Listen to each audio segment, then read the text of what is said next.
Hi everyone! So good morning ug maayong adlaw kanatong tanan. So karon atong hisgutan, what happens after death? Unsa kahay mahitabo sa atong lawas, sa atong kahimtang after nato mamatay? Mao ni mga pangutana nga atong balik-balikon og santop sa atong una-una, pero wala ta kasabot sa tubag.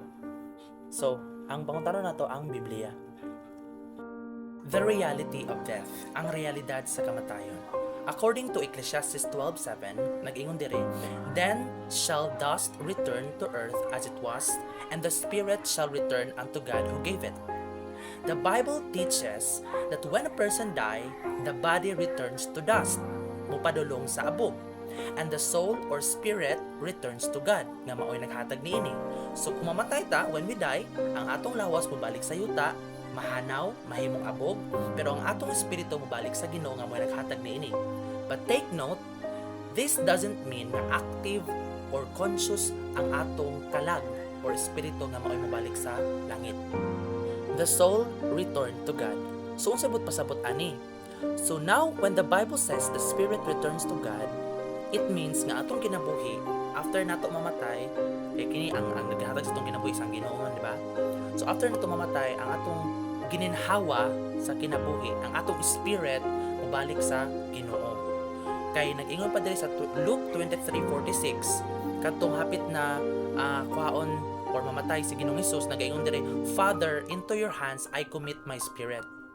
So dili pud pasabot nga ang spirito inigbalik nito sa langit, ngadto sa kamot sa Ginoo, naglakaw-lakaw kini sa langit, but rather our life is kept safe in God's care, waiting for the resurrection. Murag gisulod ta sa Ginoo sa atong kinabuhi sa iyang kamot nga safe ug walay kasakit.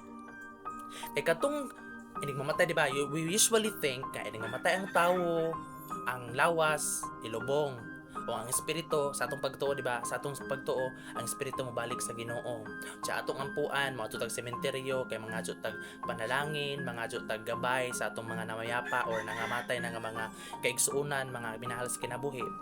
Pero dili pud pasabot, ang Biblia nag-ingon kanato nga ang mobalik sa Ginoo nga espiritu ngadto sa langit, dili siya conscious. Wala siya sa labutan.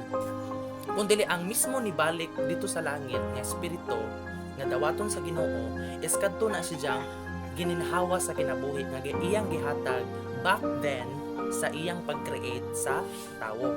Sa katong paghuyop sa Ginoo ngadto sa ilong sa tawo. Mauto siya nga gininhawa sa kinabuhi or spirit nga maoy mo adto sa langit or mo adto sa Ginoo. So mao na ang atong waduna na muna nga ang mga patay mo balik diri sa kalibutan para pagduaw nato, pag-check nato kanang atong mga nangamatay na mga lulug-lola, mga kaigsuonan, dili na sa tinuod kay ang kahimtang sa tawo kung mamatay ang tawo, biyaan niya iyang lawas, mahimong abog na tong lawasa, unya ang iyang soul, spirit, mobalik sa Ginoo. Kadto nga espiritu, dili to siya, wala to siya consciousness.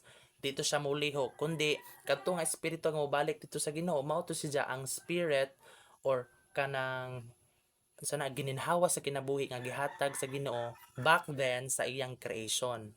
So, wadon na to nang una-una nga mobalik ang patay aron muduaw nato.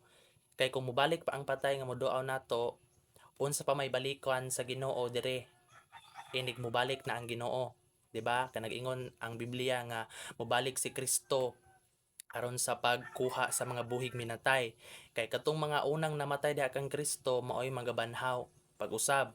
So kung unsa na may kung namalik pa ang mga patay, kung atong ibutang sa logic ba kung namalik na ang patay or mobalik pa ang patay, unsa pa may balikan ni Ginoong Dios o unsa pa may magbalikan ni Kristo diri sa kalibutan aron sa pagbanhaw kung namalik na magha sila, di ba? So atong wad-una nga una-una kay mo nay una-una nga wa na to sabti. Mao nang we keep on praying to dead nga uh, gabayan ta, panalanginan ta, tagaantag grasya, tagaantag masyaw-masyaw kanang tagaantag numero para makadaog ta sa loto, makadaog ta sa swertres. Di na sa tinuod kay ano ang Biblia nag-ingon kanato nga ang mga patay wala na salabutan sa natong mga buhi sa tanang mga gimbuhaton diri sa kalibutan, kundi na mahulay na sila sa kamot sa Ginoo. Mao to nga espiritu nga tuwa sa Ginoo karon ang gininhawa sa kinabuhi. Dili to siya mulihok ug wala to sa labutan. Katong gininhawa sa kinabuhi nga naas kamot sa Ginoo karon sa kadtong mga nangamatay ninjong minahal sa kinabuhi, mao to siya ang gamiton sa Ginoo sa iyang pagbalik.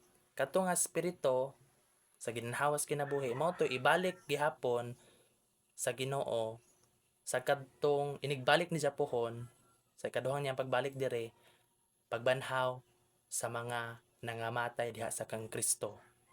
Masabot pasabot sa nga nangamatay diha kang Kristo, nangamatay diha kang Kristo nga nagsunod sa iyang kabubuton.